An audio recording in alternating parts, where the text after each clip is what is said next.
There's a blueprint in history, a six-phase cycle that has brought down the most powerful empires the world has ever known. Right now, in our time, the United States is following this exact blueprint step by step, choice by choice, as if drawn by an invisible force toward the same ending that has occurred every single time before. Around the year 100 AD, Rome was the unquestioned master of the known world. Their legions were undefeated, their roads connected civilizations, and their silver coins were the universal standard of wealth.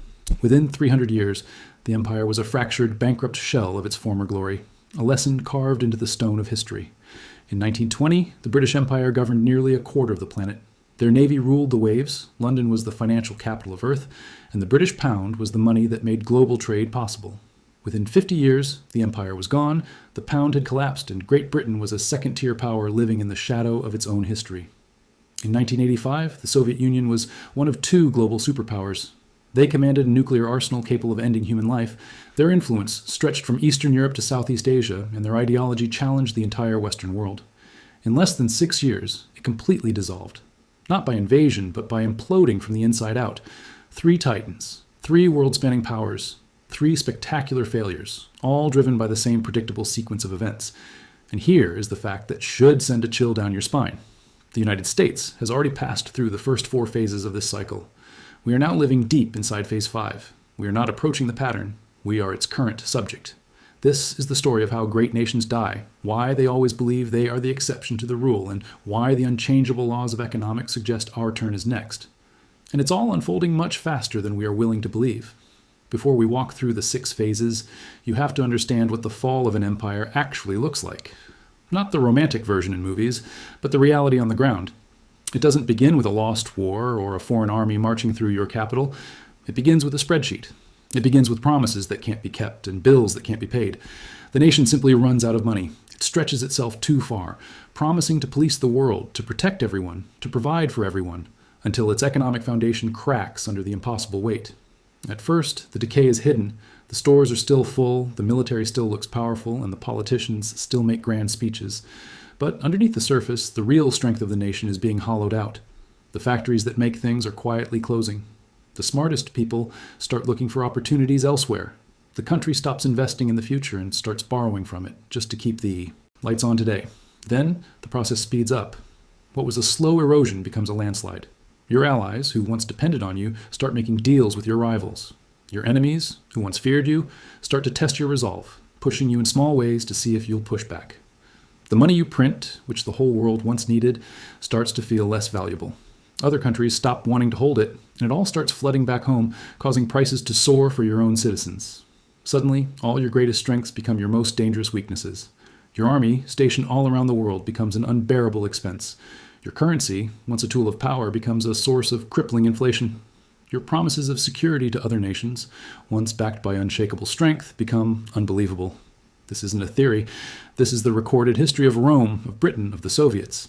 It happened because they made the same choices we are making today. They believed their dominance was a birthright. They stretched their armies across maps they could no longer afford to control. They watered down their money to pay for their overspending. And they plugged their ears and refused to listen to reality, right up until the moment the floor gave way. Let's look at how this blueprint works, starting with the original superpower, the one that wrote the first draft of this story, the Roman Empire. From the time of Augustus, Rome was the center of the universe. They had more gold and silver than anyone. They had the best trained army, the best roads, and the best engineering. Their currency, the denarius, was pure silver and accepted from Scotland to India.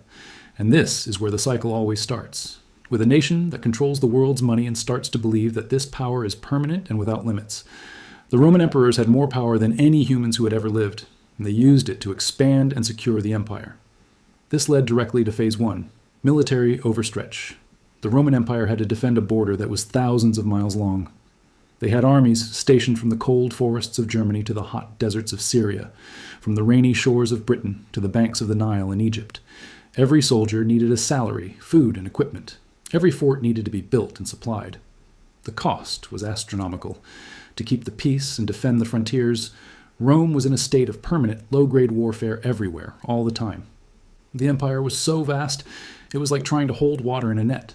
The resources just kept leaking out to pay for an army that was spread too thin across too much territory.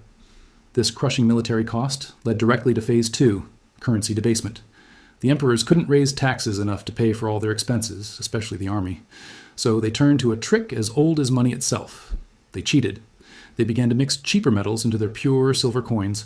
A denarius that was once almost pure silver was, over a century, mixed with so much copper and tin that it became little more than a silver-plated slug. The government insisted the coin was still worth the same, but the people knew better. Prices for everything exploded. A loaf of bread that cost 1 denarius might cost 100 a few decades later. People lost all faith in their own money. They started to hoard the old, pure silver coins and refused to spend them.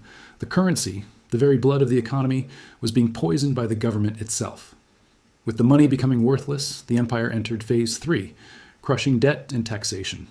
The government's bills didn't go away just because its money was fake. The soldiers still had to be paid. The bureaucrats still demanded their salaries. The government's solution was not to spend less, but to demand more from its people.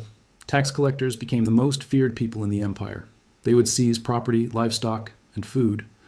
Farmers found themselves handing over so much of their harvest that they had nothing left to sell or even to feed their own families. The tax burden became so heavy that for many, it was better to simply abandon their land and flee than to try and work it. The state was effectively bankrupt, and it was trying to solve its debt problem by destroying the wealth of its own citizens. This leads us to the critical turning point, Phase 4, the collapse of production. This is a key moment that people often miss when they study Rome's fall. They had the best farmland in the world, yet they starved. Why? Because when the government punishes success and confiscates everything you produce through taxes and inflation, people simply stop producing. It's human nature. Why work 18 hours a day on your farm if the tax man is just going to take it all?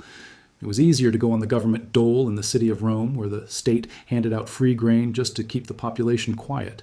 But that grain wasn't grown in Italy anymore. It was imported from Egypt and North Africa, paid for with the taxes collected from those same struggling provinces. Rome itself, the heart of the empire, became a city that consumed wealth but created none. The very core of the nation stopped making things, stopped innovating, and became totally dependent on the outer provinces for its survival. Just like a tree that looks strong on the outside but is rotting from the inside, the productive capacity of the empire had been gutted. Wealth wasn't being created. It was simply being moved around and consumed until there was nothing left. This economic breakdown gave way to the inevitable Phase 5, societal breakdown. When people lose faith in their money and their government's ability to provide a future, they lose faith in each other.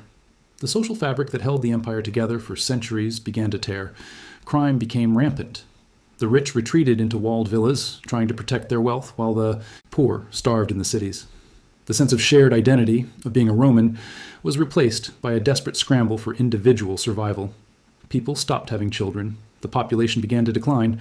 The best and brightest fled the crushing taxes and lack of opportunity, moving to the frontiers or even joining barbarian tribes where they felt they had a better chance. The Roman Empire wasn't conquered by barbarians. It was hollowed out from within until it was too weak to defend itself. When the invaders finally came, they weren't kicking down the door of a mighty fortress. They were walking through the ruins of a building that had already collapsed. Now, let's fast forward over 1,000 years to Great Britain in the early 1900s. The British Empire, who was the largest the world had ever seen, ruling over a quarter of the Earth's population. The Royal Navy controlled every major sea lane. London was the undisputed financial center of the planet, and the pound sterling, backed by gold, was the currency everyone trusted. It was Rome all over again, on a scale the Caesars could have only dreamed of. And just like Rome, the British believed their power was a permanent fact of life, but they were already walking down the same path. Phase 1. Military overstretch. Britain had soldiers, governors, and administrators on every continent except Antarctica. They had to defend India from Russia, protect their interests in China, manage vast territories in Africa, and maintain a navy powerful enough to challenge any two rivals combined. The cost of policing the world was immense. Then, in 1914, World War I erupted. Britain was faced with a fatal choice: stand aside and risk a German-dominated Europe, or pour the entire wealth of the empire into the furnace of war. They chose to fight. The war cost Britain the modern equivalent of trillions of dollars. They paid for it by draining their savings and borrowing unimaginable sums of money, mostly from a rising power across the Atlantic, the United States. In just 4 years, the world's biggest lender became the world's biggest debtor. They won the war, but they had signed the empire's death warrant. This led directly to Phase 2, currency debasement. For a century, the pound sterling had been as good as gold. You could walk into the Bank of England with a paper pound and exchange it for a fixed amount of physical gold. This promise was the bedrock of the global financial system. But the war forced Britain to sell off huge portions of its gold to pay America for weapons and food. Their gold vaults were half empty. After the war, in an attempt to pretend that their power was not diminished, they put the pound back on the gold standard at its old pre-war value. This was a catastrophic mistake. It made the pound artificially expensive. That meant British-made goods were too expensive for anyone else to buy. Their factories fell silent, unemployment soared, and the British economy choked. They were trying to maintain the illusion of strength while the real economy was dying. By 1931, the pretense was over. Britain was forced to abandon the gold standard. In an instant, the pound lost a quarter of its value. The world's money had just announced to the world that its promises were no longer reliable. The trust that had been built over a century was shattered in a single day. Phase 3, crushing debt. The debt from World War I was a wound that never healed. Then came World War II. Another 6 years of total war.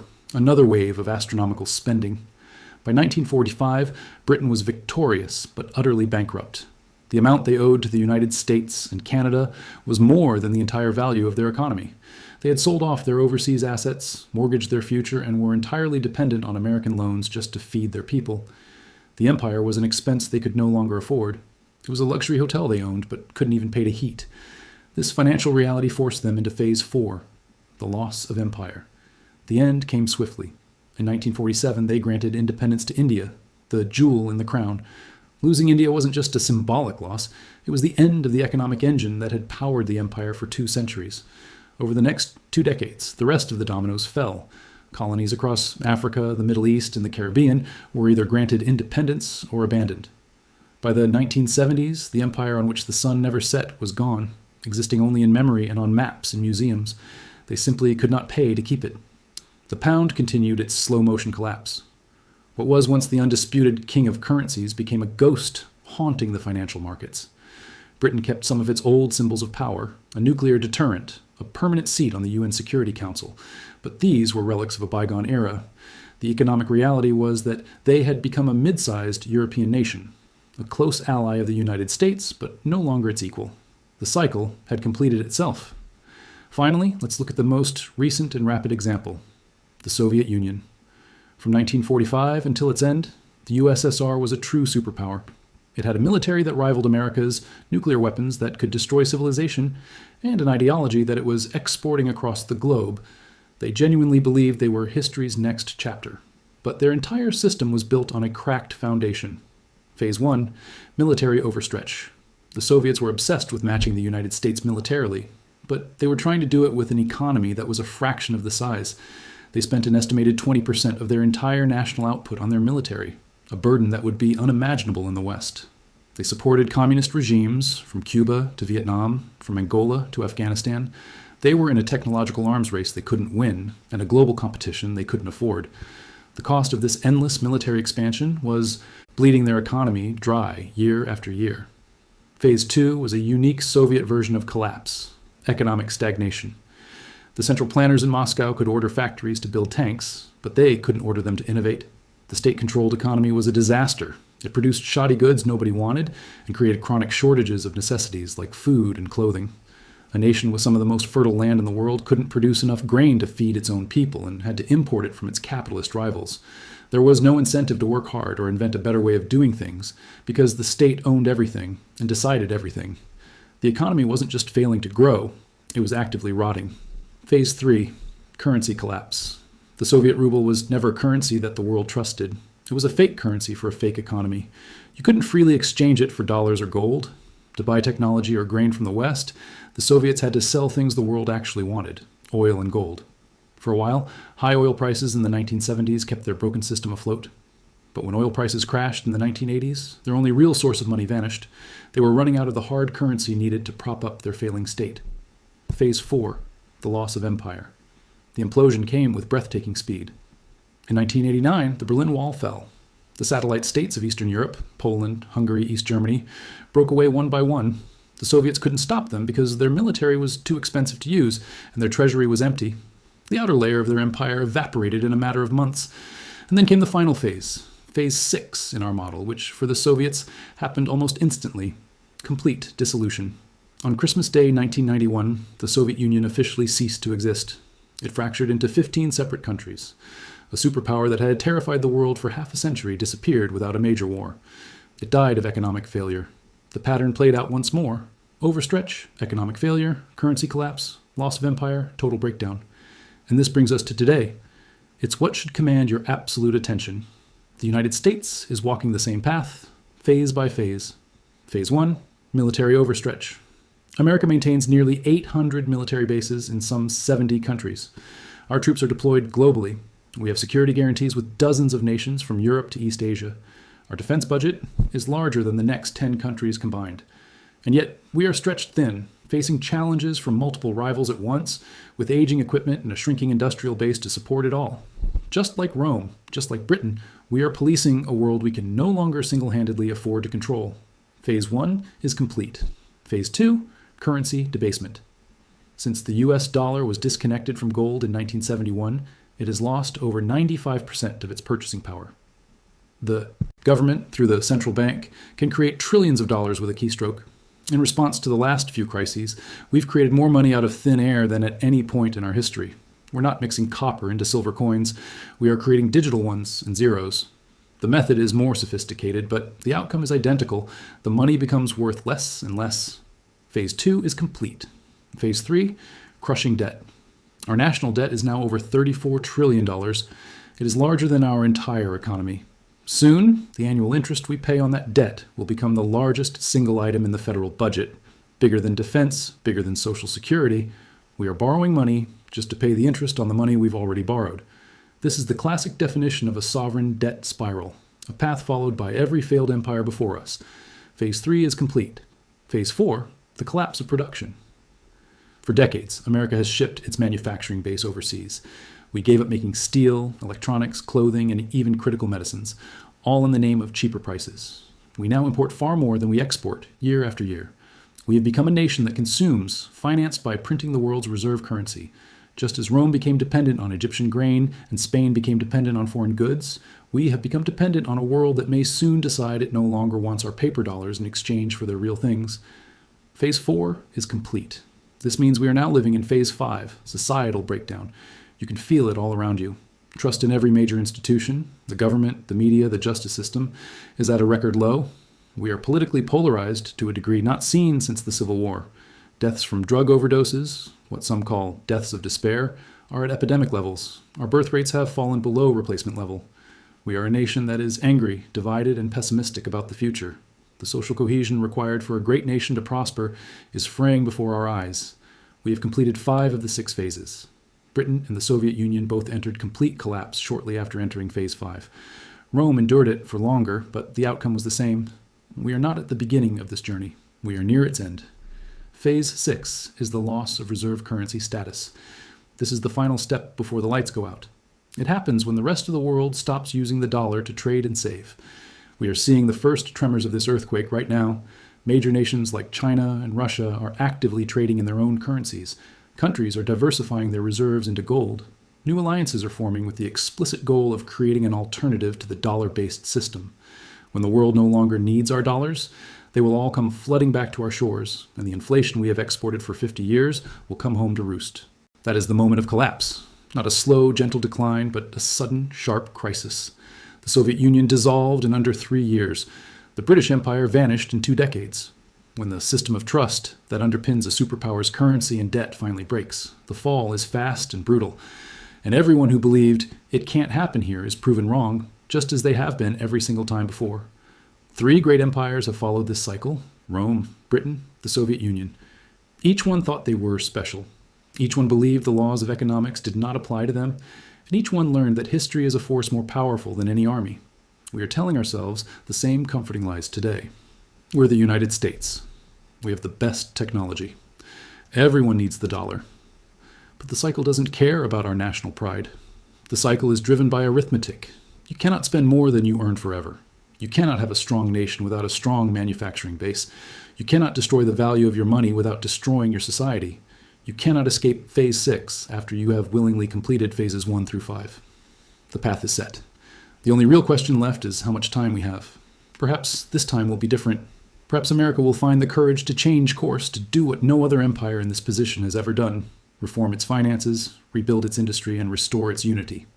But the cycle says the odds are long. The math says the outcome is fixed. And the ghosts of history, who have seen the story play out time and time again, are telling us we are about to learn a very old lesson in a very hard way. If this analysis has shown you the blueprint for where we are, then subscribe. Because as we move deeper into Phase 5 and the tremors of Phase 6 begin, understanding this pattern won't just be an intellectual exercise. It will be a vital tool for navigating what comes next. The warnings aren't written in some secret code. They are carved on the tombstones of every great power that came before us. And I'm here to show you how to read them.